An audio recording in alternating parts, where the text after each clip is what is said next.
Welcome to the Chris Spangle Show. Thanks so much for joining us here on the program. And today we've got Dr. Eric Larson, who is joining me to talk about Robert Kennedy Jr.'s priorities for making America healthy again. So we'll talk about that right on the other side of this break. All right, welcome back to the program. Thanks for joining me here. I don't have my fancy music, so if you're watching on the live stream, then that sounded weird. But Dr. Eric Larson is my guest today. Thank you so much for joining me. My pleasure, Chris. Thanks for having me. What are you laughing? Oh, I just love it. Yeah, it's giggling. It's the before or after the editing, right? So just it's like seeing behind the curtain by seeing it live. This is the advantage of people, live viewers. They can see how the sausage is made. Yeah, there's some of it is in post-production, but I'm in my bedroom right now because my son sleeps in my office and we're doing this at 7 p.m. So I have the light, and this is why I'm holding the mic, and it's just I could have fooled everybody, but I'm in a mobile studio. I don't have my introductions. I'm a little off kilter. Totally fine. So we are talking today about Robert Kennedy Jr. And Dr. Eric Larson is a podcast host of a show here on the We Are Libertarians podcast network called Paradocs. I like to think that it's just currently in mothballs and will eventually be resurrected. It does get a lot of listens. I told you, I was surprised at the amount of people that still listen to the show. It's like 700 downloads a month. Me too. I don't think I've had a new one for probably a year. Yeah, it's definitely in hibernation right now. It's just too busy. I have another podcast that I do, which is based in Michigan State basketball. And so that we're doing 12 to 15 shows a month during the season. And that's, I'm doing the editing, I'm doing the posting. And so and I'm working full time, with a real job too. So yeah, tell me about it. It's a lot, but hundreds of listeners a month to the show. And you were a trusted voice, somebody that I listened to and really leaned on understanding how COVID was working, how all of these things were going on. Somebody I could text and be like, give me a medical opinion.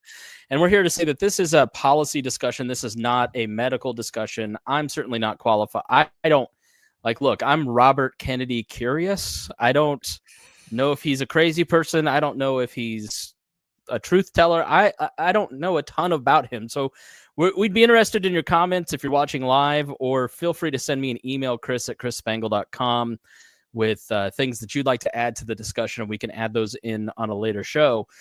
But I think the Trump administration is going to be really interesting, because you're going to have people leading these agencies who are deeply skeptical of their agencies.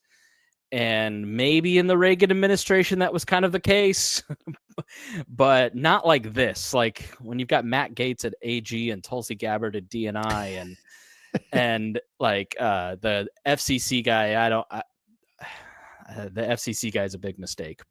But Robert Kennedy Jr., I think, is one of the most interesting picks on what's going to happen, because he is my depth of knowledge about Robert Kennedy Jr. is the Rogan interview. And he seems to have at command, like this Rolodex of facts and studies. And, it comes off, if I don't have your knowledge with a medical degree, I go, wow, okay. I'm trying to see where this guy's wrong. Because you look around and you go, man, there is something like with the food. Like I saw a TikTok the other day of, hey, if you live in another country and you come to America and you go visit home, do you lose 10 pounds immediately?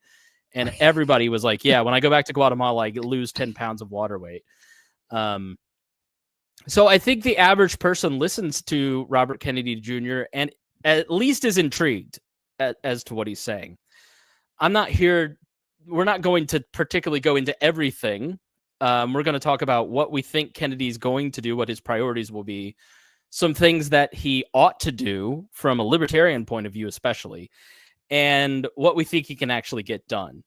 But why don't you introduce yourself first, kind of tell us a little bit more about your background other than you're a podcaster, and give us some of your medical credentials, and mention your podcast name again, because you kind of went fast with that podcast name, but please plug it again. Yeah, it is. Well, so the podcast that's on your network is the Paradocs, and that's Paradocs, where I interview another physician. And so it was always I tell lots of bad dad jokes. I'm an anesthesiologist, so I tell all the puns in the OR. So the Paradox was what I thought was a clever idea. And of course, as soon as I mentioned that to other people, they're like, "Oh yeah, that's the name of my boat," or something like that. So it turned out not to be that unique. You're a Michigan State fan, which we're not going to hold against you. But did we beat you yet? Yeah, in football, yeah, but pretty much Okay. everybody's beating Michigan State. That's kind of like beating a rug. It's pretty easy. Okay. My son actually is at Purdue now, so he is not an Indiana fan. I know you were an Indiana guy, so Yeah. we'll just let that slide Poor for boy. now. Yeah. Well, he's got. But what's he's your got the basketball sports season. podcast? It's called The Final Four is Not on the Schedule, and so it's a Michigan State based basketball. So if you are a Michigan State basketball fan, number one Michigan State basketball podcast in America. It's usually top 100 of all basketball podcasts. So it's actually very successful. It's fun doing that. A bit of real joy. I go to the games anyway, so it's great for me. And actually, if you go back to the Paradox, a lot of those, I would say most of the shows are evergreen. There's certainly the COVID ones are less topical now than they were at the time. You can sort of see our evolution as we're trying to figure it out. But I think for the most part, got most things right with most of the people I talked to. I had Jay Bhattacharya on twice, and so he is going to be tapped. It looks like as the new director of, I think, NIH, and so it'd be very interesting. That's a great spot for him. Is that what Fauci leads, the NIH? No, Fauci was head of the NIAID, which was maybe it was NIH too. I can't remember. It's kind of weird. He got appointed to that weird COVID czar's position, right? But I know he's in charge of the was the National Institute for something immune diseases. I can't remember. Yeah, infectious diseases, I think. Anyway, Bhattacharya seemed to have a lot of the pandemic right from early in the pandemic. And so it seems to me that he would be a good pick for somebody to lead the National Institute for Health. What do you think? Yes. I think absolutely. I think, the thing about Bhattacharya that I like a lot is, for one thing, he's the kindest guy. Like, he was really genuinely really nice man, which was great. But he has a level of frankness and honesty. He's an acceptance. He's a real scientist. Like, he accepts where the facts lead you is where he's okay. But he also feels very strongly about discourse within the science world. I mean, it's crazy that we had science that had no discourse, that there was no disagreement, that things were outside the bounds of discussion. We always use the term equipoise in medicine. And so that just means if there's a question and it's not exactly obvious what the answer might be, then you have to study it. So gravity is not equipoise. So someone says, well, vaccines are great or whatever. There are probably some discussions to be had about vaccines, but to say, well, saying vaccines are not good is like saying a parachute doesn't help me jump in an airplane. That's not the same, because obviously you don't need to do any studies to know that you need a parachute to jump out of an airplane from 10,000 feet, right? I mean, that's clearly the case. So equipoise is when there's some sort of discussion and there's some question about things. And that was COVID, right? That was like, what do we do? Do we mask you? Do we, have vaccines? Do we stay 6 feet apart? Do we, do these medicines work? All those things needed to have discussion, and there just wasn't any. It's short circuited through, various means I'm sure you've talked about in your show as well. So he's just very much in favor of a market, a place of ideas and discussion and actual scientific inquiry, which I think is real important. I mean, that's, to try and bring the academy back to where it belongs. That's what we need. And the NIH, you certainly can push directions and get answers that you want, or just study certain things, not others. And so I think he'll have a more even hand in that, but, we'll see how that goes. Yeah, so he's picked Robert Kennedy as the Secretary of Health and Human Services. And the primary responsibilities for that are overseeing the agencies like the CDC, the National Institutes of Health, the Food and Drug Administration, managing policies and programs for disease prevention, research and public health emergencies, healthcare programs. He would be overseeing the administration of Medicare and Medicaid and the Affordable Care Act. The human services part of it comes in with the temporary assistance for needy families and Head Start. There's also the regulation of food and drugs through the FDA, Substance Abuse and Mental Health Services Administration, Office of Assistant Secretary for Preparedness and Response, and Global Health and Diplomacy. So there's quite a bit in that portfolio that he would be managing and having a lot of people report. These jobs typically are... I look at a lot of people being very excited that he gets to get in there and make a lot of change, because I think people sort of they're I don't want to say ignorant, but like people have regular lives. They don't like spend all their time thinking about how Sure. a government bureaucracy works. You don't have like dictatorial power. So you've got to pick and choose, I think, where you want to start, and especially when you only have 4 years and you have a lame duck president. Let's start with what you think Robert Kennedy Jr. is going to do. Like, what do we know about his priorities and where he wants to set policy and directions for these agencies? Well, What's your gut say? let me first begin as a representative from Generation X, Gen X. You're welcome, and F you to the country for the election of Donald Trump, since it looks like we were the ones who brought him in. You selected him. The only generation that went, surprisingly, boomers didn't go to Trump. It was Gen X was the only generation.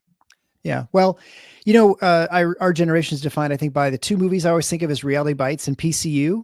And I think those, if you are familiar with those films, they really encapsulate what it means to be Gen X. And you can look those up. And so it's not, what happened is not surprising to me. And unlike the first term, I think this feels very, very different. The transition feels much different than it was the first time he came into power. Whereas now he's getting people who are not just kind of cronies or whatever. They're people who I think are looking to actually, I mean, I don't want to say drain the swamp, but certainly affect real change. And I feel like that was not the case outside of maybe Betsy DeVos, the Secretary of Education, the first term, that she had a clear agenda and things she wanted to do with school choice and charters. And so RFK Jr. is like Rex Tillerson at Secretary of State. You couldn't have picked a better swamp creature than that guy, right? Right. Oh, I mean, Pompeo. I mean, there are all kinds of, it's littered with people who've been there time. I mean, we'll begin first by saying there's every reason to believe, if you look at Trump's first term, that RFK will not survive 4 years. Mm-hmm. So we'll just assume he makes it through. But RFK is absolutely 100% a reflection of what happened in 2020 through the COVID and the lockdowns and COVID. The reason he was popular is, especially those on the right, is because of his resistance with the COVID policies, skepticism about the COVID vaccine, skepticism towards the mandates, towards all the stuff that kind of went with COVID. And I think in many ways he was right about a lot of that stuff. But, the question is, was he right because he is first principles that he's right, or is he right just because he happened to be right and he had a big platform? So that'll be the real question. What does he want to do? I mean, he clearly has, if you made him like Secretary of Energy, I don't know that he'd have any clear policy, right? I think, but he definitely has energy, maybe, but environmentally he'd be a disaster. And right, yes, if you don't know Robert Kennedy's background, let's just refresh people. He's the son of Robert Kennedy, who was assassinated in '68, brother of John Kennedy. He is as elite as they come. He went to Harvard. He's a lawyer and has spent much of his career working in environment. I remember being a good little bushy back in 2004, hating Robert Kennedy Jr. because he was anti-war and a Democrat and, Greenpeace all the way, right? He was a big environmental lawyer who would come in and sue Monsanto for certain things, or mercury levels in water, and suing coal companies for releasing those things in. And then along the way, he started focusing on children's health and vaccines.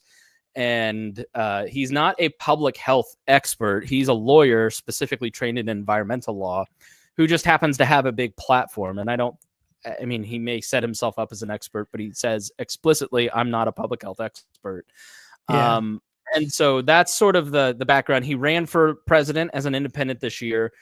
And it started as a Democrat, realized that it's impossible to work through the two-party system, became an independent. That didn't work, dropped out, endorsed Donald Trump, and now he's looking at this. So that's just a little bit about his background. But yeah, he seems very focused now, less on the environmental side and more on the public health side. He wrote a book called The Real Anthony Fauci, which focuses on a lot of what Fauci did with AIDS and how detrimental it was towards the gay community and solving the problem of AIDS. And now, and also talks a lot about vaccines. He's vax skeptical. I wouldn't qualify him as anti-vax. You tell me if you disagree. He's not against vaccination, but he has problems with the way that they're formulated and what goes into the vaccines and the toxicity of it. Yeah, I guess I was talking to my wife about this last night. You know, on a scale of anti-vaccineness, 0 being someone who thinks every vaccine should be given to everybody all the time, and a 10 would be someone who is like Andrew Wakefield, who believes that every vaccine causes autism and causes real problems. I'd say he's somewhere like 8-ish, maybe 7 to 8. So he's fairly skeptical about most vaccines, I think.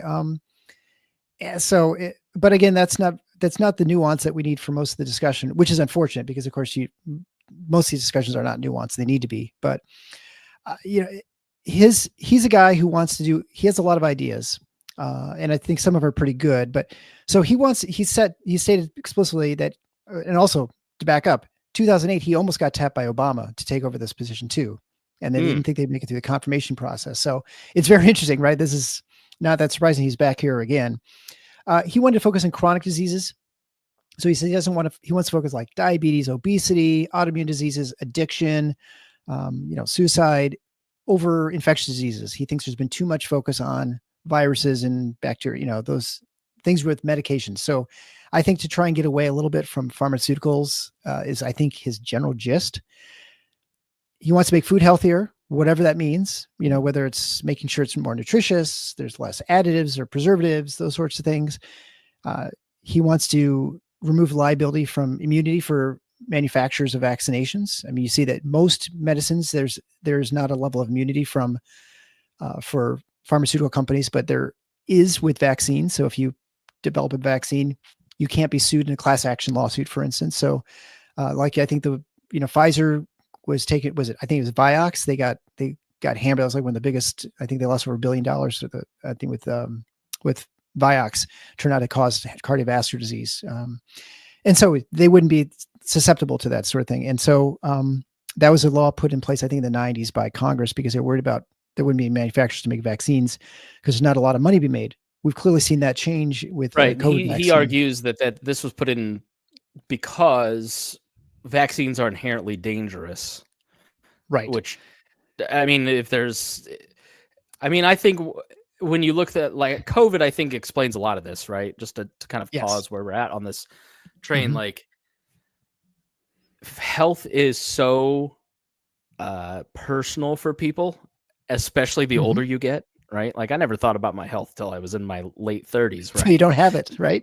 Right. Yeah. And then you're like, oh, it hurts when I work out. Why does it hurt there? Yeah. And then you go through COVID, and I think COVID is one of those periods where we enjoy the air we breathe. We don't understand the stability that comes with being an American, the inherent security of it. And there's this notion that there are experts in every field that are, the National Weather Service keeps us safe from hurricanes by letting us know what's going on. And we just sort of trust that those meteorologists know what they're doing. Our meteorologists on TV are idiots, but those meteorologists know what they're doing at the National Weather Service.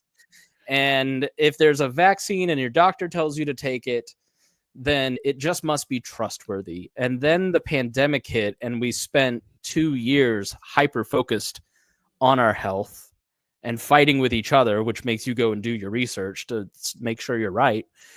I think there's a lot of implications for COVID and what it's done to the public discourse, to how people vote. But I think in this particular area, vaccine skepticism, like, that used to be like a cranky thing. Like, you wouldn't ever mention that you were that way. And now I would bet 30 to 40% of the country kind of thinks he's right on it. And then that's probably going to be 50 by the end of this term, So yeah, I think there's, and that attitude of, you can't talk about this. We're going to ban your YouTube show. We're going to take you off. It just, I really wish Robert Kennedy could sit down with, I don't know, a Fauci-like figure and just have a conversation and a debate back and forth in like a healthy manner. But it's one of those facts, like having immunity for drug makers for vaccines seems really suspicious, Dr. Larson. It seems fishy, for sure. Yeah. Well, yeah. And the problem with, in defense of the measure with the current law is, you'd say, well, it's really, many of the things that you're getting sued about are very difficult to prove. Like Mm. you have to use population-wide studies. Like obstetricians might be, if there's a delivery that doesn't go real well, the baby looks a little blue for a little bit. After a few minutes, perks up, looks fine. Is that kid not getting to Yale 18 years from now because they were a little hypoxic or is that sort of typical? There are things that are hard to believe, and from a liability standpoint, they're hard to prove or at least expensive to disprove or, to fight. And so that was the concern. I mean, however you think about that, I think that's a lot of the concern, because it's just hard to, just like what's a safe level of a pesticide? Is it 20 parts per million? Is it 40 parts per million? At what point does it cause brain damage or cut cancer risks? Well, is it rare cancer, slightly less rare in this one town? Is that because of pesticides?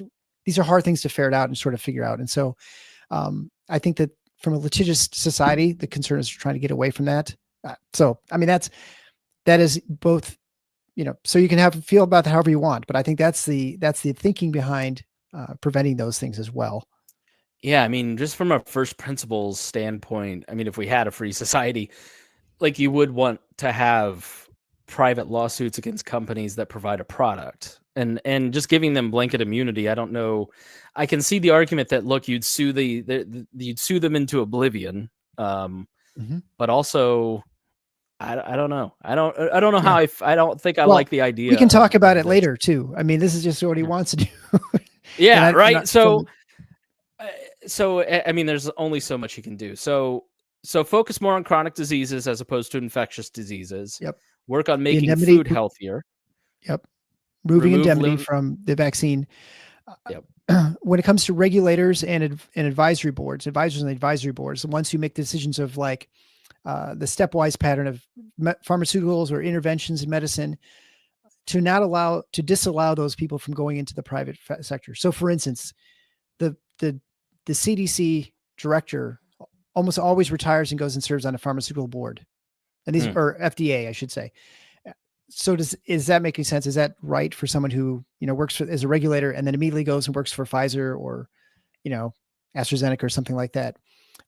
And so he wants to disallow that. And that's that revolving door. That's we're getting approval for this medication, even though it might not be that safe, because I know, wink, wink, I'm going to get a job that's going to be paid 7 figures, 2 years from now. Right. That's a concern. I mean, that's throughout all parts of government, but he's just focusing obviously on the pharmaceutical part aspect of it. To study vaccines more thoroughly, to make sure they're better randomized trials, to make sure they're safe.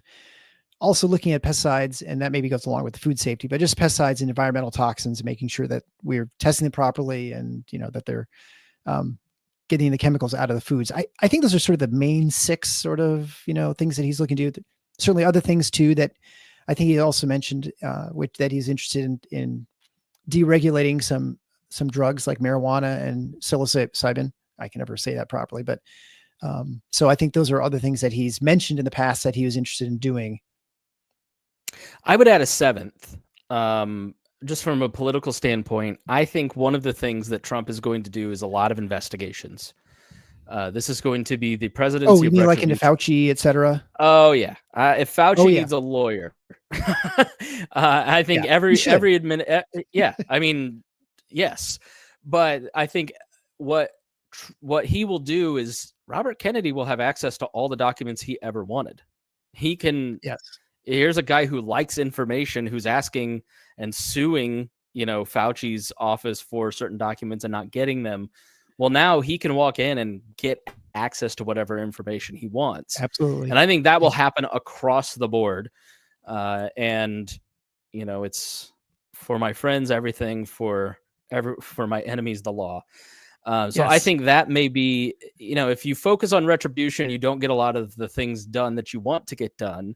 So we'll see where the Trump administration at large and Robert Kennedy fall on that spectrum.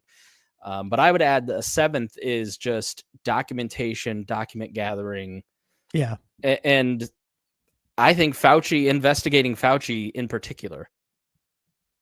Yeah, no, I think you're absolutely right. I think he and his cabal of people who were in the, who are the NIH and the CDC, FDA at that time, they're all going to be examined.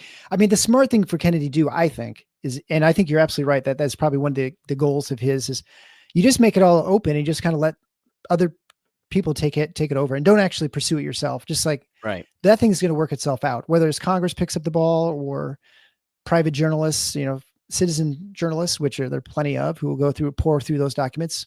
That's going to get you all the answers you want, and it'll put the pressure on where it belongs, I think, especially if you've got all the documentation.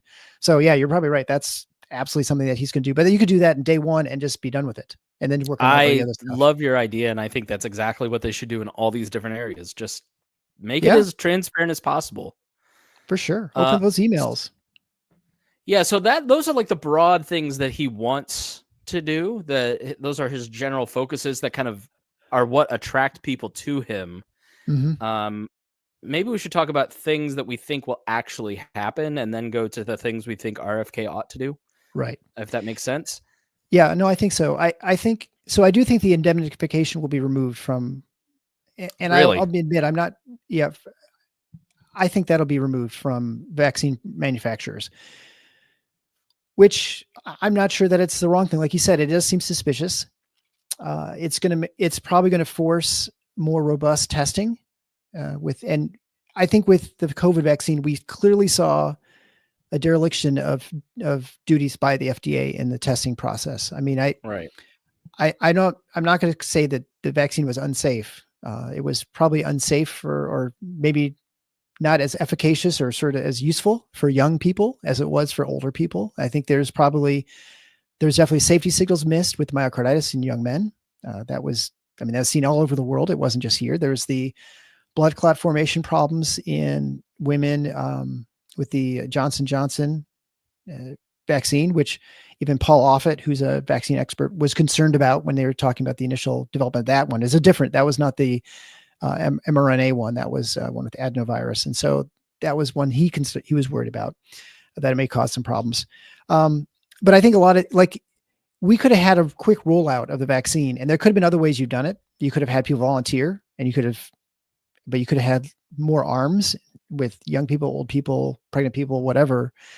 You could have had follow-up. They haven't had any follow-up. I mean, these companies made billions of dollars, and there's not been any follow-up, like 12 months out, 60 months to see what else, what other effects. I remember seeing this like in memes, but like they got the documents sealed for 50 years. I don't know if that actually went through or not, but they were trying at least to get all the records sealed for like a ridiculous, like a lifetime. Yeah. Again, you're just like, I get that there's conspiratorial mindsets or whatever, but like people have a right to know what they're actually taking. Yeah, well, yeah, but that goes to the indemnification, right? Like they probably don't even believe the indemnification will last forever. They want to make sure there's another layer of sealed from liability as a corporation, because you have a couple of those bad outcomes and you could wipe out your pharmaceutical company, no matter how successful you might be. So I think that will happen. I do.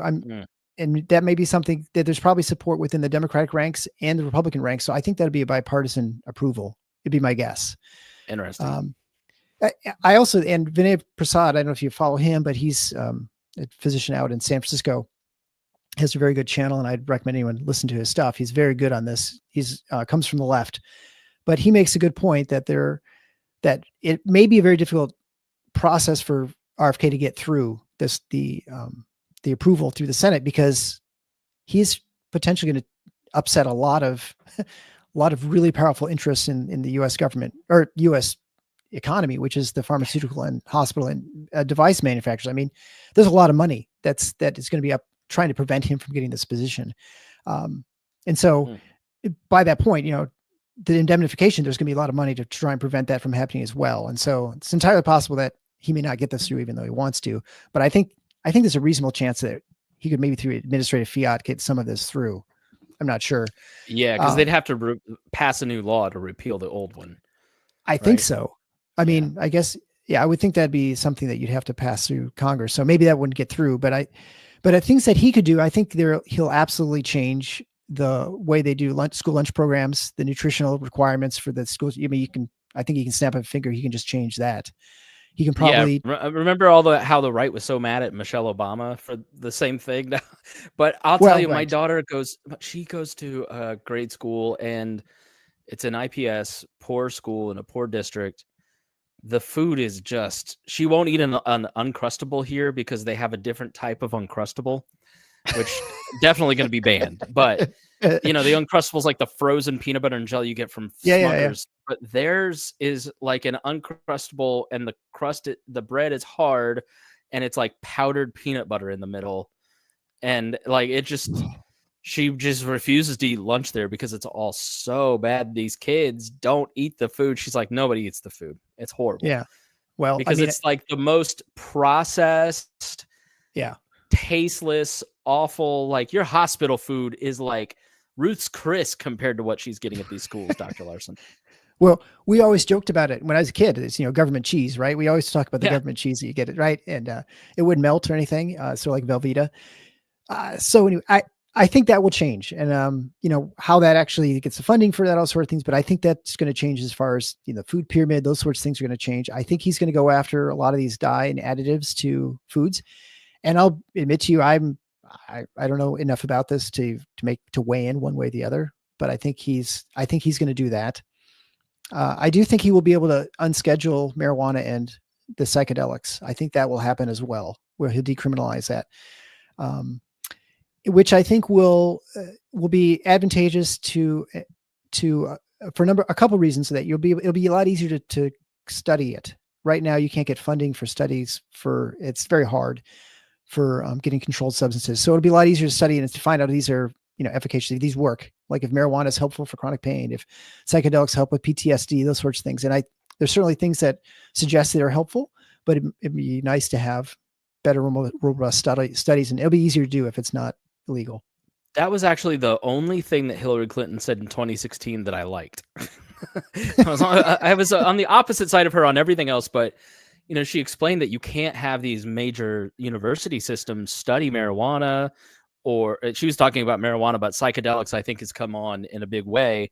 And so now you've got people just kind of out there with personal experience, and hey, that's the free market, baby. You take it, you accept the consequences, that's fine.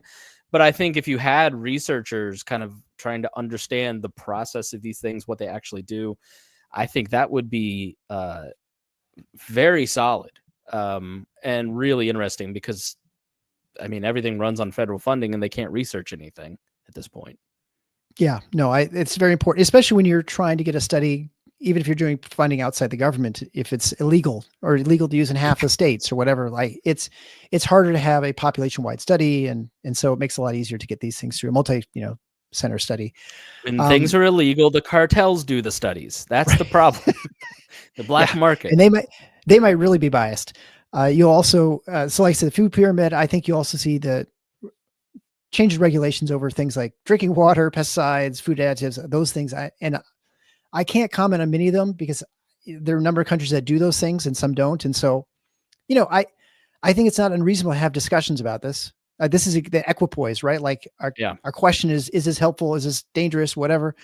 I think you just need to find out and do your best to try and figure those things out. But you have to have an honest discussion about it. And so I think he's definitely more skeptical of all that stuff.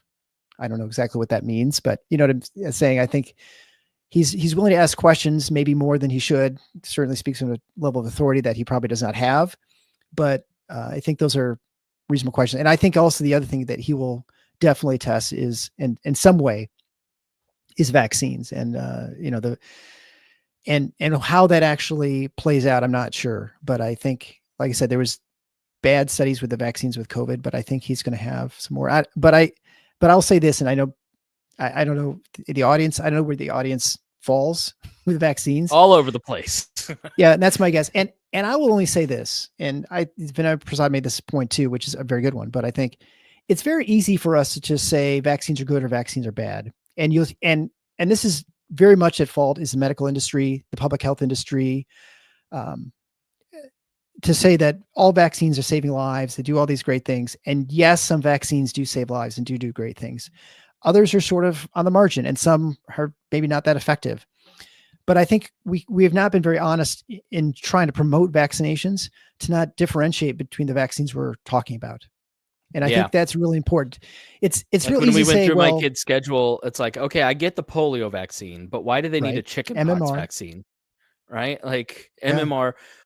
but a chickenpox vaccine like that, I looked it up because I was so annoyed by it. I was like, why are we doing this? And I went back, and there's like 7 deaths a year, or some crazy low number, and they're all very vulnerable children who get chickenpox. And I guess we're herd immunity for those kids, but like if Robert Kennedy, and you tell me, but I don't know. He says that the reason you have the dead virus vaccines have toxins is the more toxic you make the vaccine, the harder the body works because it confuses them, and it accepts the dead vaccine instead of just ignoring it because it's got mercury or aluminum in there's it. no mercury in things anymore. Yeah. What look, You're not an epidemiologist, nor are you're an I'm not a pediatrician. anesthesiologist. My wife is a pediatrician, and so she's, Okay. she's very pro-vaccine in general, for whatever that means. But Okay. there's plenty of vaccines. She talks to me. She's like, yeah, this vaccine's stupid. We shouldn't be doing this. You've got to give 1 million doses to save one life. For instance, I can't remember what it is, like a Pneumovax, or I shouldn't even say what I think it is. But they, like, my son had to get it to go to Purdue University. They required it. And she's like, it's just a dumb vaccine. It's just a waste of money.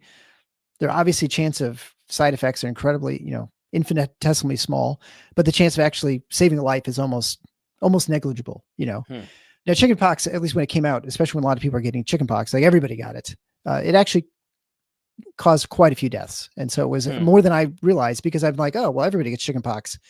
But the problem is, of course, everybody who got chickenpox, they're still around. The people who got chickenpox aren't around. You hear that all the time with people like, well, I got mumps when I was a kid. I was fine. Like, yeah, but the 3 people who got mumps who are now deaf, they're not fine, but you don't talk to them. So there's a selection bias that occurs too. And so I'm not saying that.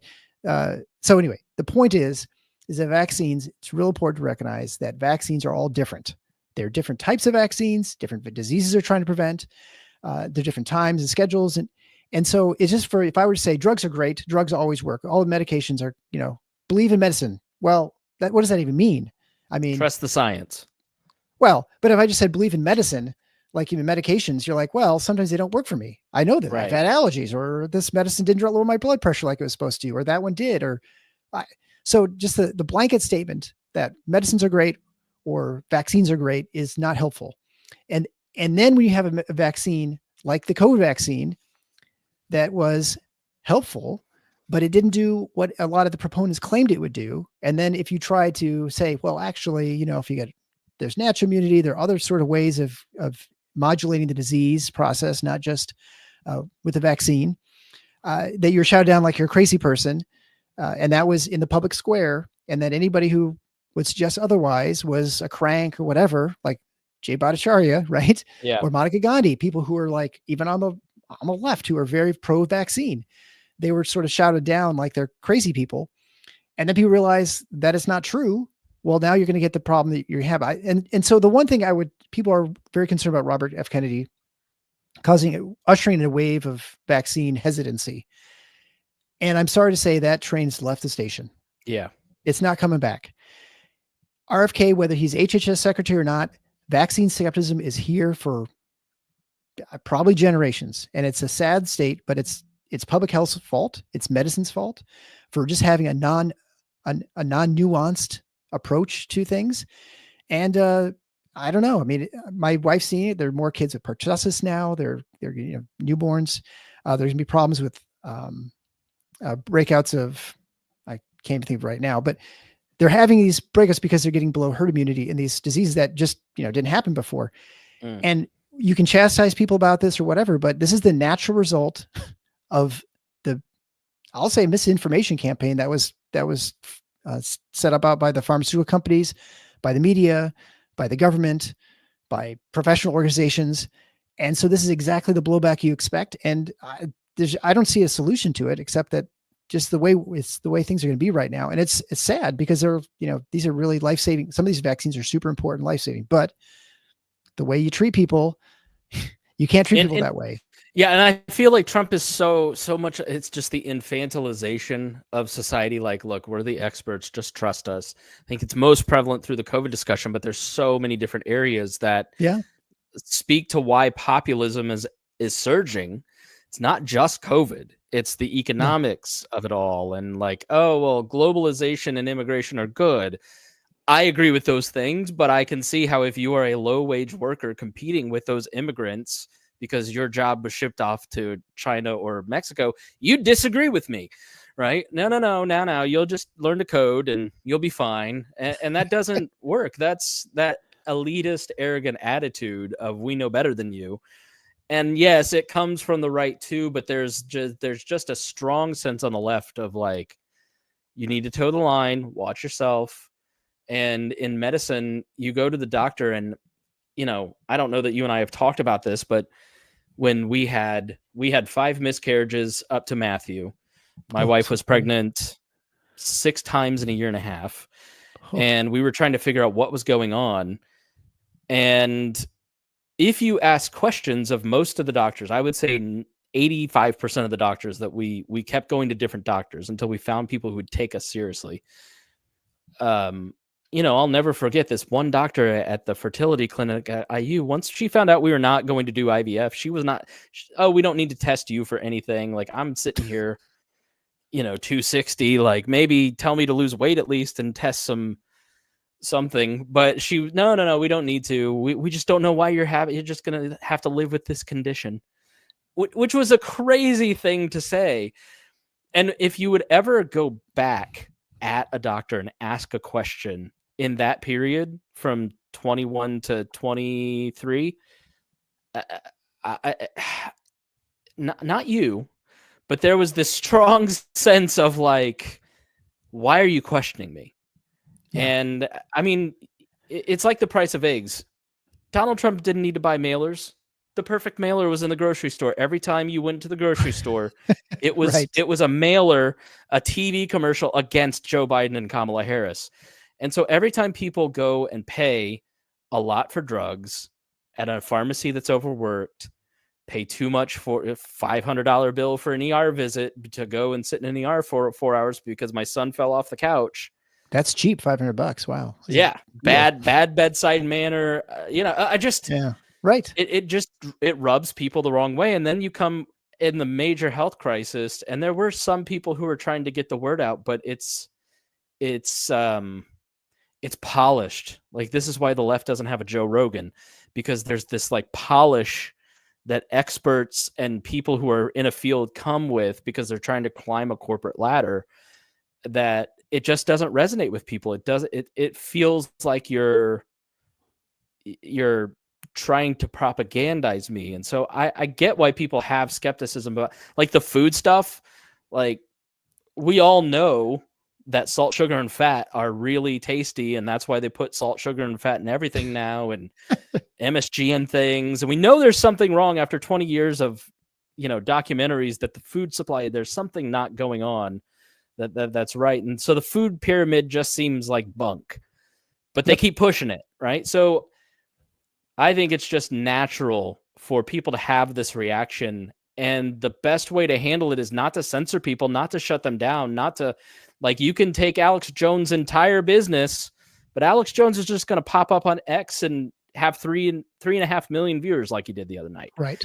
Exactly. You have to engage and have discussions and go out and, as a doctor, come out and do what you've done with Paradocs, or have people come out and have debates and have a public conversation and not be scared of people who question whether or not a diet of what did my mom used to eat? And it never worked because she was eating low fat, dairy, and nothing but grains. In the 90s. Yeah, right.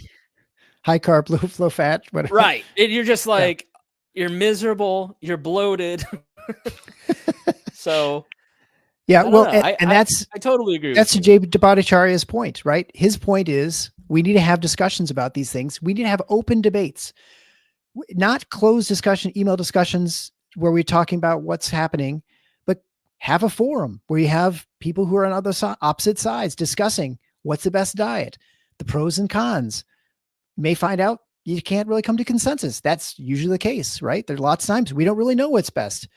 It's the paleo diet. It's the Atkins diet. It's, who knows? It's just doing things in moderation, intermittent fasting. There are a million ways you can go about a lot of things, but I think that when you try and come to sanctimoniously tell people what they're supposed to do, especially as we have I think it's a computer age thing where as things become more and more accessible, like behind the curtain, whether that's what media is really like. Who are these journalists? What they're going to all these parties? I didn't know they were going to all these parties, hanging out with these politicians, and they're married to the chief of staff of the Speaker of the House or something. Well, of course they're going to give that story that's deferential to someone. Scott Gottlieb was a great example of a guy who Yes. was Bush's FDA director. And then, he works at AAI, a conservative think tank as well, Yep. but he's also on the board of directors for Pfizer. So when the That's pandemic exactly hit, it. Scott Gottlieb was on every single program explaining what was happening with the pandemic for a year because he's at a think tank, he's a conservative, but he's on the board of Pfizer. And that never, ever was mentioned. Like when, disclosed, Right. it reeks of corruption. Yeah. But I think the fact that we know these things a lot more, we recognize that there's a level of, there's not the expertise is not at the level that people project or it's projected. So, I mean, I hope I'm not coming off as someone who's an expert in everything in medicine or even much. It Not just at is all. very small bit of my field.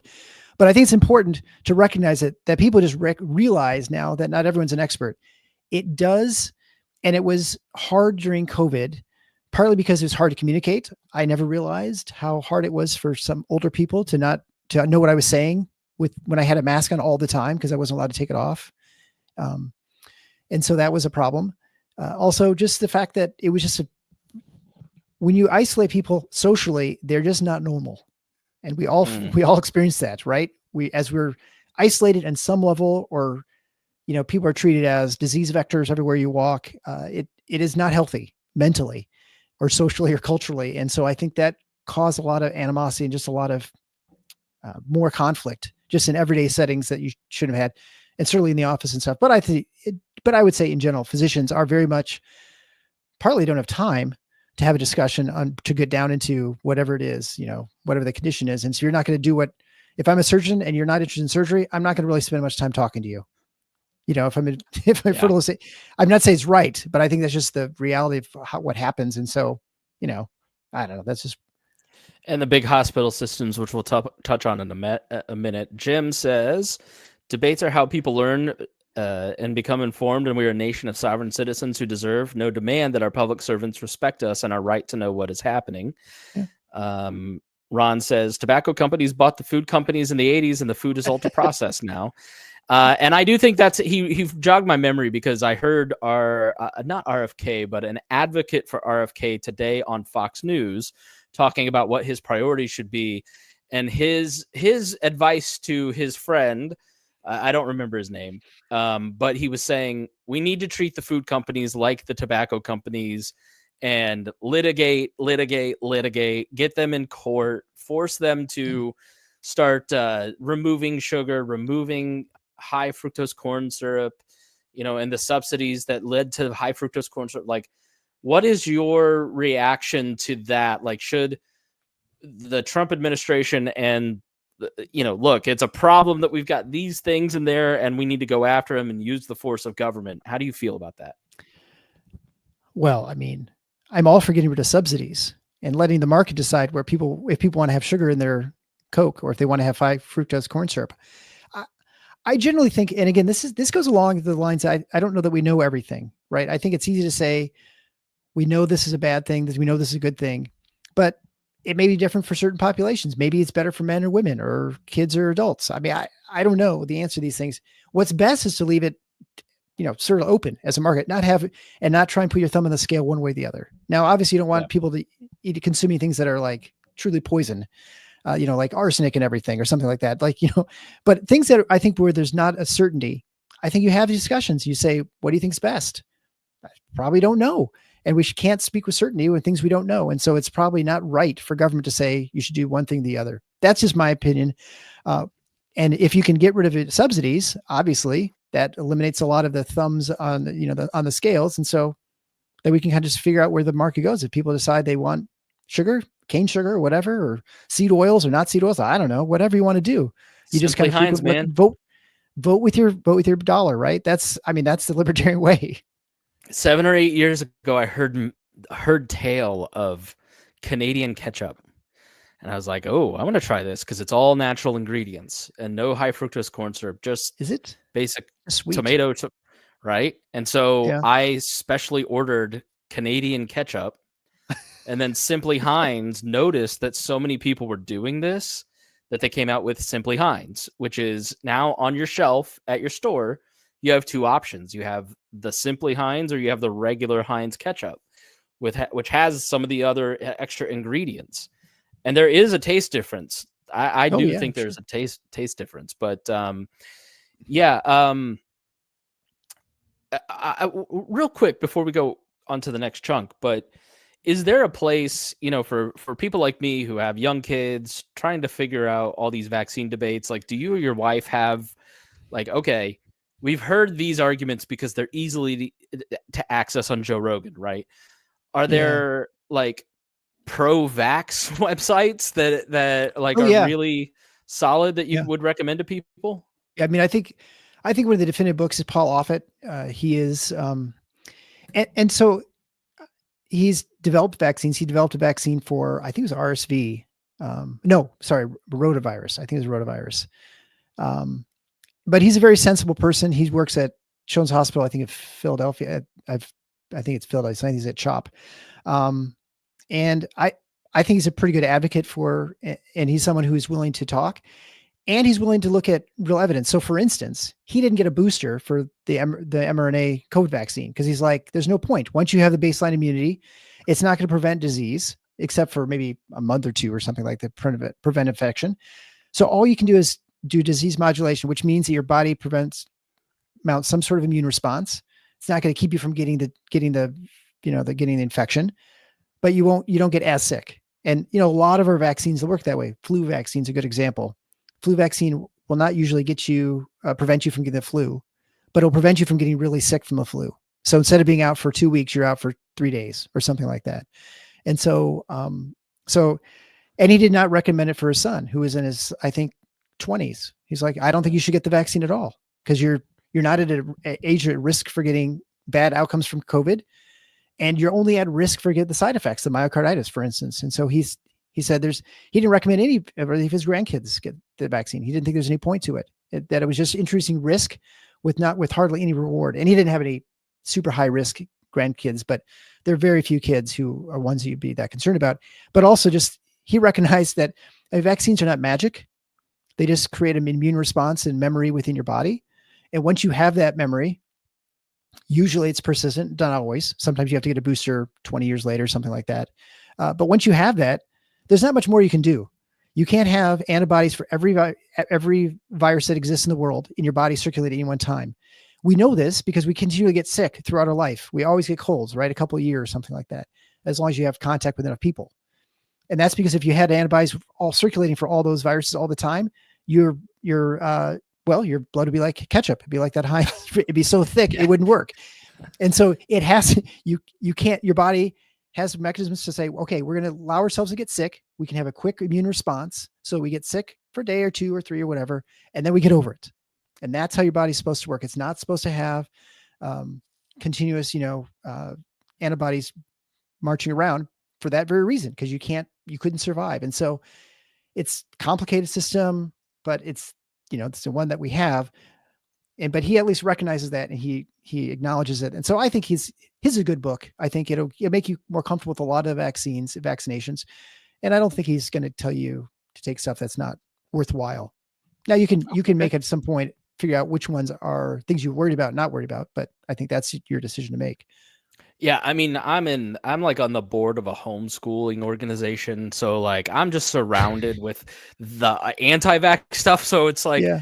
I want to know the pro-vax side too. Yeah. So Well, I appreciate that. it's again, vaccine is not a good term in the sense that you shouldn't be anti or pro-vax. Right. Right. It's sort of like I agree that these vaccines are helpful or these are not helpful. And that's, I think, a much anti-vax much really healthier. kind of is like a slur, isn't it? It's sort of meant as a pejorative. Yeah, and I think pro-vax is the same way. Like you see people anti-vax people will throw that around. It's like, oh, this guy's in favor of the 85 vaccines that kids have to get, 72, whatever the crazy number that people throw around by the time they're 18. But 18 of those are flu vaccines you get annually. So I guess you don't have to do that. Now you're down to 54 4, and then, you get, anyway. So a lot of those are sort of overblown. Anyway, we don't want to get into the vaccine debate anymore. I don't think it's very helpful with talking about RFK, but I just think it's pretend to be nuanced and be sensible in how you discuss it, I think is my recommendation. Yeah, sorry if we got stuck on it. I just think it's no, I think it's a good one. Associate with him the most, for sure. I think that's why he's unpopular. Like Rogan opened his podcast. Yes, Rogan opened his podcast, and I think this is why so many people have drifted towards the right. Back to what you just said a little bit ago, like there's almost a signaling of stay away from this person, don't listen to this person, don't, because if you're exposed to the knowledge, then all of a sudden you're going to morph into a bad person too. Right. And so I just, I think that's, we can look at what he wants to do honestly here. Now we have to give him some suggestions because we know he listens. Right. What are some things that, from a libertarian perspective, I guess, or just from a guy who works in medicine every single day, what do you think Robert Kennedy Jr. should do now that he has the power to come in and make medicine more affordable, more effective, and make America healthy again? So there are a lot of things that he could do that he actually has the power to control a lot of it, I think. And it's to change the regulatory process within various aspects of medicine. I think one thing I think we probably all agree as libertarians, probably most people on the right would agree that you want an innovative, more of a market system within healthcare. There isn't one right now. And if you bring disruptive innovations into the healthcare space, whether it's the way you administer medications, whether you put together your health system, you're in many ways prevented from doing that. And so loosening those laws or removing those restrictions would be very helpful. And there's some more specific ones you could do. I think, with when it comes to your spending with HSAs or flex spending, you could actually spend out whatever you want as far as you have less restrictions, I guess, in what you think is healthy, whether you think you should go to chiropractor, whether you should go to direct primary care physician. Those things should be available to you as someone who's buying healthcare services. I think that would help. That would open up the ability to get better voices within the system. It also hopefully, and this is why it will be less likely to be successful, it would hopefully break apart the monopolies that exist within the healthcare system right now. I mean, most people, wherever they live, they have one or two health systems that pretty much deliver all the care, pretty much own most of the physicians and the care within their town. There's some independent centers, depends where you are. And so it really limits your options and then makes some things more expensive and just, you've got trouble. I go to an independent doctor. And she is constantly under siege from other doctors in town because, she doesn't work with the Ascension group and she doesn't work with the university group. I mean, University Health, IU Health here is like 33,000 employees. St. Vincent Ascension is 7,000.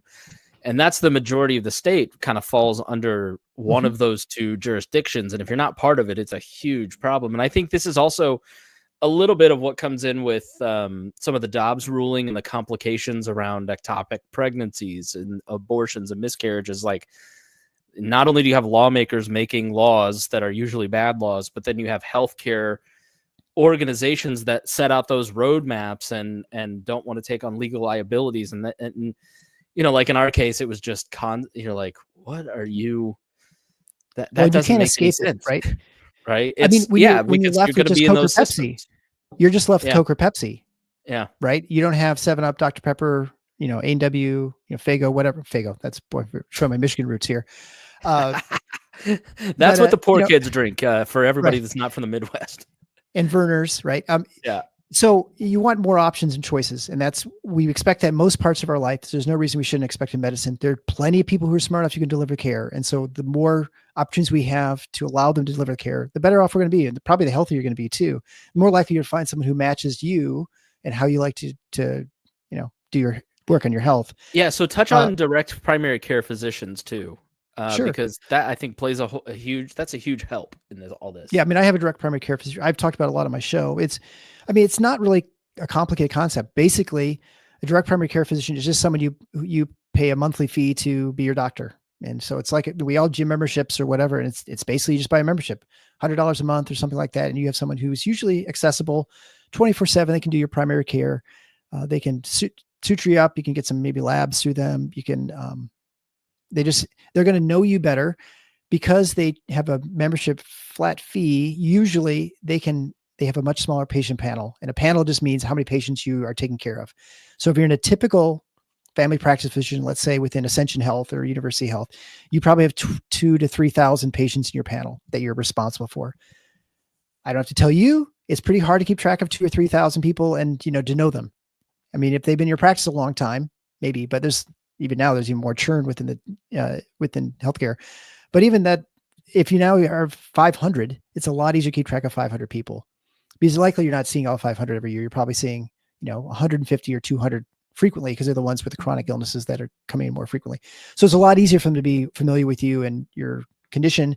They usually see like 7, 8 patients a day. So they're no longer seeing you in 15 minutes where you get really 3 minutes with them and, 13 minutes with the nursing tech or whatever like that. So you're spending a better relationship and probably better care overall with direct primary care. And even areas that, like I know Lee Gross in Florida, he does a lot of charity care, and they did much better job taking care of the poor, because you can dedicate part of your practice, say 10% or whatever it might be, to doing free care to people, because you got time now.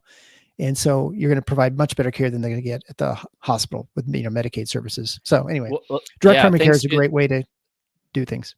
Yeah. Thanks to you talking about it. I went out and looked for one. Like, I had seen my doctor since I was 16 years old. He probably doesn't know I'm not even a patient anymore.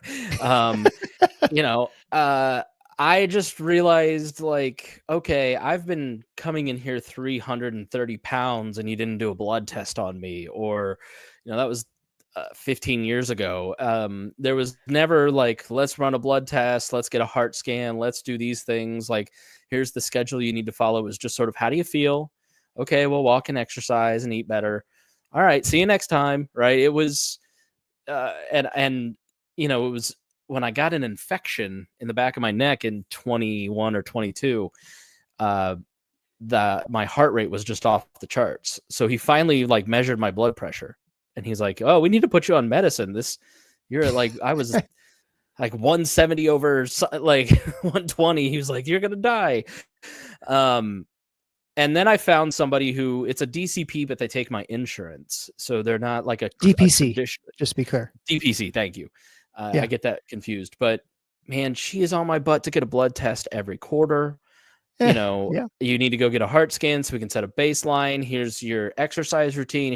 Are you following that? Are you doing that? Like, she genuinely cares about her patients. And I found out I have a pituitary tumor. So she ran all these blood tests, and because my prolactin was elevated, she realized that she had me do a CAT scan and found out I have a pituitary tumor. So you just take like a medicine a couple times a month, and then it like regulates that. And it's not, I'm not going to grow like gigantic or anything yet, but my old doctor never would have found that, Dr. Larson. It's that level of care that thinks about the patient that actually, like, all medicine should be like. I wish everybody could go see this doctor, because my friend is pregnant at 41 with a child that she's been hoping to have for 8 years, because she went in and they did a level of care that you wouldn't get at a big system. It's really great. Yeah. I mean, I think the important thing to point out too is that it's not like that other doctors aren't caring or that they don't, but it's the system is not designed in order to allow them to investigate, to know their patients, because they're entirely pushed on productivity reasons. I mean, my direct primary care, my first one, who had just retired, she switched because she's like, they kept coming to her and saying, "You're not referring enough patients to our other services." And she's like, "Well, the reason I'm not is because I know how to treat this stuff. That's why I'm in primary care. I can treat these things. I don't need to send them to specialists all the time." And like, well, you're not doing enough. And so so there are all kinds of outside pressures that are changing the way you practice. And so that's why physicians like it more. And it allows, just because you don't have as many patients, you can know them better. You can hound them more, like you and people who need the extra encouragement. So it just allows that extra bit of oomph you need to have a successful relationship. So, I mean, that's why I don't really ever see the doctor, hardly ever, like once a year. But when I do need medication or something like that, It's really easy to do. So it makes it easier for our family. And so there we need when we need it. Which So kind of what else? What go else ahead. should he do? Yeah. So that kind of just actually leads into the fact that having physicians have a little more autonomy over the system. I mean, there's no better person to know how to run a system than someone who's actually in the system itself, right? So it's crazy. There are most laws preventing physicians from owning hospitals and surgery centers, for instance, both state and federal laws. And so they need to remove that restriction. I mean, that doesn't make any sense to me. I would think that the rule would be if doctors and physicians and surgery folks owned the centers, then they might, see profit centers and people, and therefore come back next week, or you need the surgery that's not necessarily needed. Is that the thinking? That's just my uneducated guess here. I imagine it is, but I can tell you the people who are administrators are less likely to be restricted by any sort of like ethics or concern about the health of a patient, because they're more concerned about the numbers. They don't even care if they're, you're doing more unnecessary surgeries, just so long as you're doing more surgeries. So I think that is always a risk, no matter how you have the system set up. But having physicians run it, at least they would have sensible ways of running things, as far as they'd be less likely to adopt silly bureaucratic processes, which we get all the time. And those are hard to point out exactly, except I can tell you there are plenty of them. And so having a physician, it'd be a little helpful. It certainly removes some of the monopoly of these administrators within the system, which also brings you to medical boards. There's only one kind of like medical board mainly in the country. And so having one governing body, they set the rules, and we've seen this during COVID. Was like they're bought. The ABIM, the American Board of Internal Medicine, threatened to kind of remove your license, your certification, your board certification, if you advocated the wrong policies, like if you questioned the COVID vaccine, for instance. Or can I ask what a medical board is? What do they do? Yeah, so basically, when I graduate from medical school, I go to a residency where I specialize in something. So I did anesthesia. And then once you finish your training, which there's a certain period of time, a certain amount of surgeries you need to do, or you need to do rotations and this, that, or the other thing, you then have a certification process where there's an American board of whatever. My wife's American Board of Pediatrics. I'm American Board of Anesthesiology, and they have certain criteria. You do oral review and you take a test. So that was ours. And it used to be that once you get that, then you're certified for life. Now they've changed the restrictions. So now it's like, well, it's only good for 10 years. And now it's only good for a year, and you have to keep redoing it, and you have to spend thousands of dollars redoing these things, even though you've been certified. But the fact that they don't have any sort of alternatives, or there's no way to, they basically have far too much power and control over physicians and how they practice and what they can or cannot say. And so having competing boards would be helpful, frankly, I think. And there is one now that NBPS, but this is getting into the weeds a little bit. I think, one thing that would probably affect a lot of people is the FDA process, drug approval process. We all know that it's very expensive to get drugs through. And part of that is because there are two aspects to the FDA. One is the safety. They check to see that drugs are safe. So they have the phase 1 and 2 trials, make sure it's safe in animals and make sure it's safe in small human trials, make sure there's, nothing happens. And then in the later trials, they're supposed to have a monitoring system, which is not very good. It's actually really poor in this country.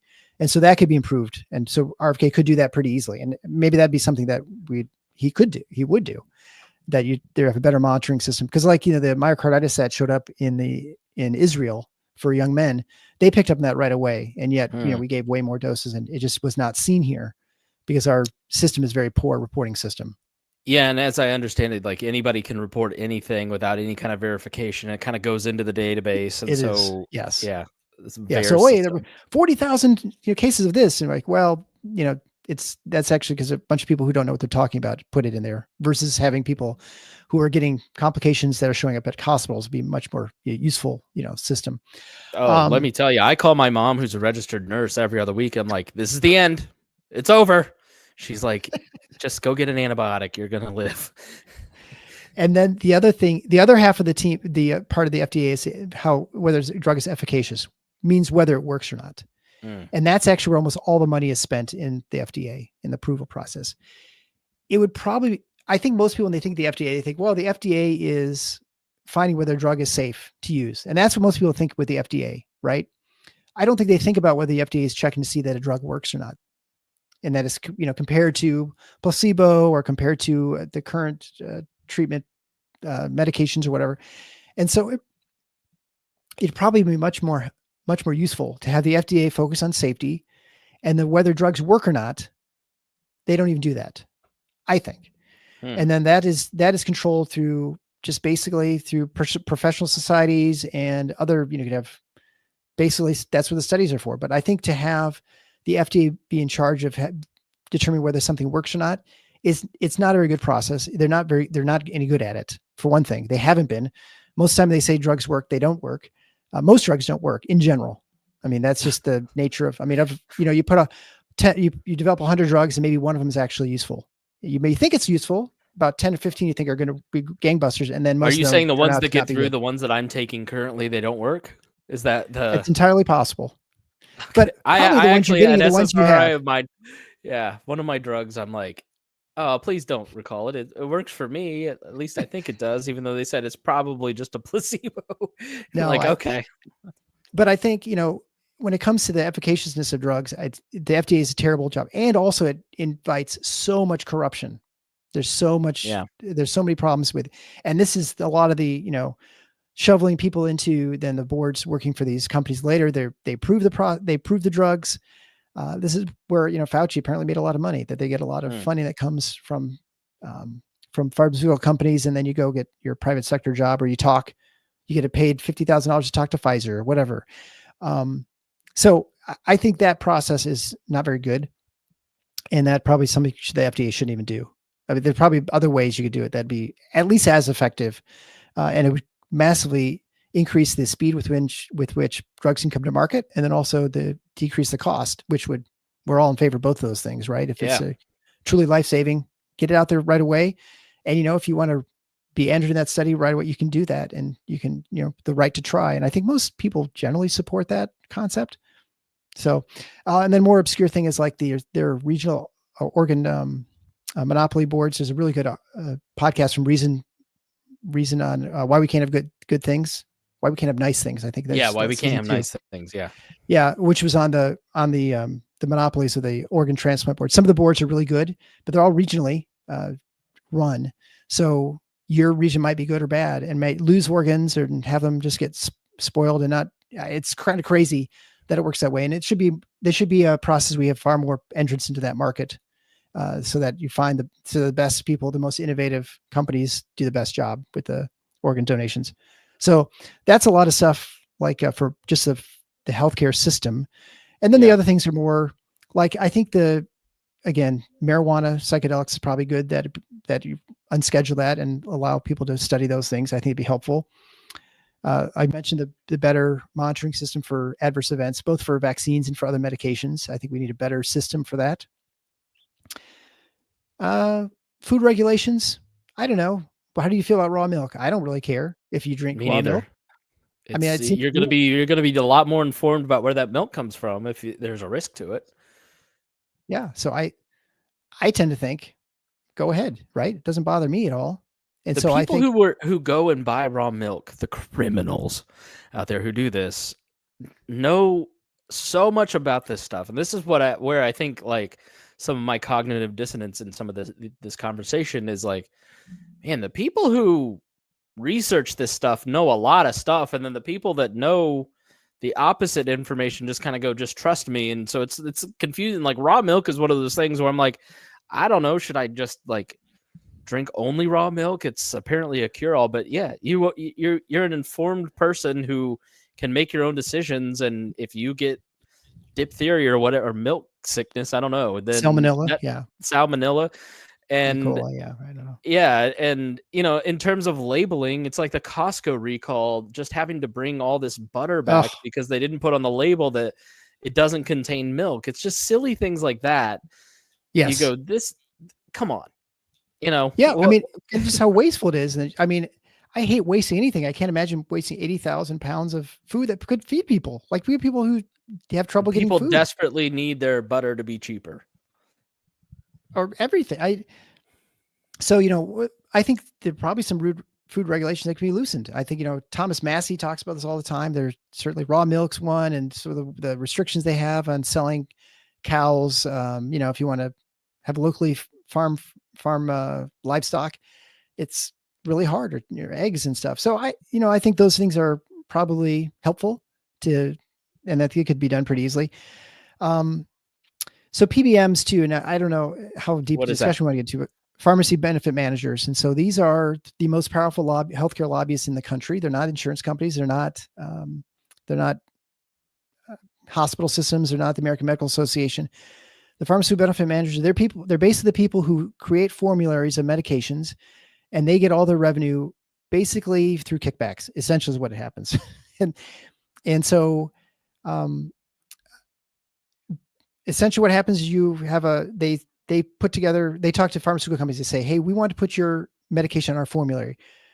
There are three PBMs that exist in the country that supply about 90% or so of the medications to hospitals and pharmacies. And if you don't get on that formula, your drug won't get to market. It won't really make any money. And so you have to be on those formularies. And they'll say, you can come on our formula, but you have to you've got to give us a discount, right? So that's the whole point. It's like we can buy large volumes of medications and provide it to our customers at a discount. So that makes sense, right? So I'm a small hospital, which there aren't many of those anymore, but that's when it originally was created. I'm a small hospital. I pool together with 20 other hospitals. We create a large group purchasing organization that buys all this medicine at a volume discount, and then we get it for cheaper. Except what happens is these PBMs basically, they get the discount, 20%, they pocket the 20%, and then they sell it to you for 100%. And so it causes a couple problems.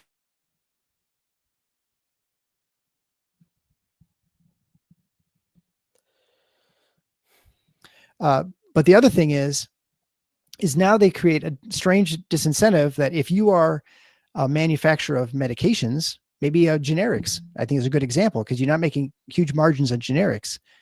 But if you need to sell 20 different generics in order to make any money because you have to provide such a huge discount to get in these PBMs, you've now limited the amount of people who can enter the market to sell generics, which, okay, whatever, except it is a big deal, because right now, if you talk to any of your friends in medicine, we can't find IV fluid. Why is that? Because 60% of IV fluids came from Western North Carolina.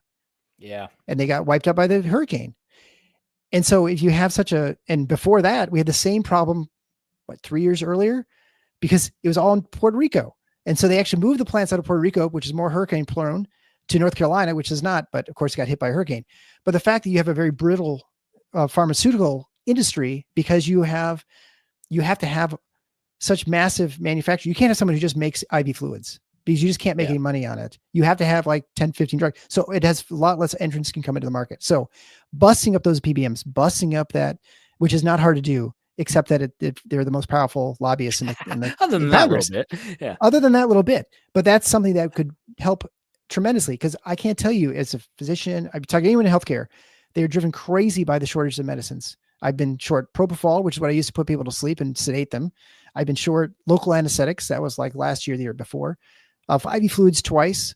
I've been short fentanyl. Ironically, we're short fentanyl for a while. Morphine, Dilaudid. I mean, just about any drug you can think of. And these are just ones that affect me. There are plenty that like chemotherapeutic agents or other medications that you need, heart medications that are important, because we just have a system that is really not robust. And it's because of these PBMs that force it so that not as many people can enter the market. So anyway, yeah, I don't know that. I mean, I'm not blaming them for the fentanyl crisis, but I think movies like Dope Sick on Hulu, for instance, where you see how entangled all of this is, and how just like, obviously it's the worst story. Like, I've had lots of family work at Eli Lilly here in Indianapolis. Great company. They care about people. They're not monsters trying to rob you for it's not the Sackler family. Is Sackler right? I think maybe, so, but I'm not sure. I'm not. But I think something like this would be very popular, because that has been primed by trying to wrestle with the fentanyl crisis of the last few years, and learning about it, and reading and watching Dope Sick and books like that make you go, man, this whole industry seems really corrupt, and something needs to be done about it. And that's a great, I had never heard of that. That's really interesting. Yeah. And it affects all of us. And the problem is, look how long it took me to explain it to you. And that was, I barely scratched the surface, and it's you talk to someone for 3 minutes, they're going to be, the eyes glaze Oh, over and they imagine don't trying to care. explain that to Trump. Write that in a tweet. What?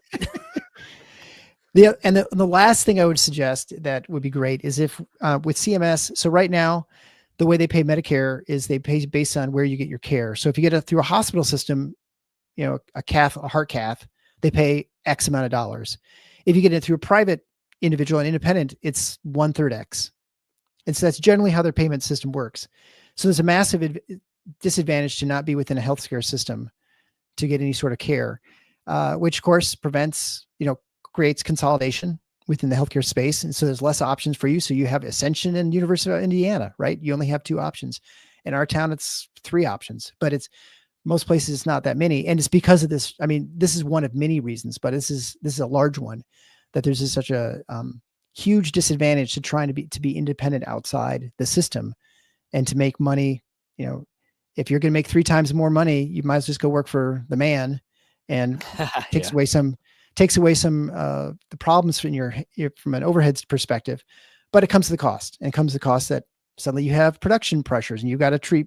Now you have to see 6 patients an hour. Oh, now you got to see 8 patients an hour, whatever it might be. And so, you can't, it eliminates a lot of the individuality, which I recognize there are some advantage in having a algorithmic sort of approach to certain parts of medicine, but in other parts, it certainly stifles innovation and disruption, which can be sometimes very helpful and find the truth or find at least different options for certain people who need different levels of care. All right. I mean, those are all great suggestions, and I feel like they're all very doable suggestions. You picked out things that like an executive could do, right? That you're not. I tried to. Like, yeah, you're not like fix the ACA and pass a law. Right. Yeah. Right. Forget it. Repeal Obamacare. Right. Yeah. Right. Nothing grand and big, but those just unlocking innovation and allowing for better research from the people who do it. These things seem very common sense to me. You're a dreamer. I'm a dreamer. Yeah. Well, I think, it's funny because I talk about this in my show all the time, but it was when it comes to fixing healthcare, we all agree it's broken. It doesn't work real well. There are solutions, and the key is creating a market, or at least allowing the market to work. And you found that DPC, you found a way that you're getting better care. You're not paying through the nose. I mean, you're paying a little bit of premium, but not like you're not broke because you're doing it. No. It's very reasonable. Where you go broke is where you go to the ER, or where you have to use your premium and you get a deductible. And I mean, I've gone into all that sort of plenty of times too on my show, but I think the way you fix these problems in medicine is not going to be repealing the law or passing a law. It's going to be just allowing the market to kind of do what it's going to do. And people are just going to vote with their feet, with their wallet. I mean, I think that's essentially what's going to happen. That's the only way that we're going to get real change. If you don't, then all you're going to end up with is a nationalized system at some point. It's already, 60% nationalized. If you look at the Medicare and Medicaid system, I mean, how much care is through them, or at least the rules dictated by them.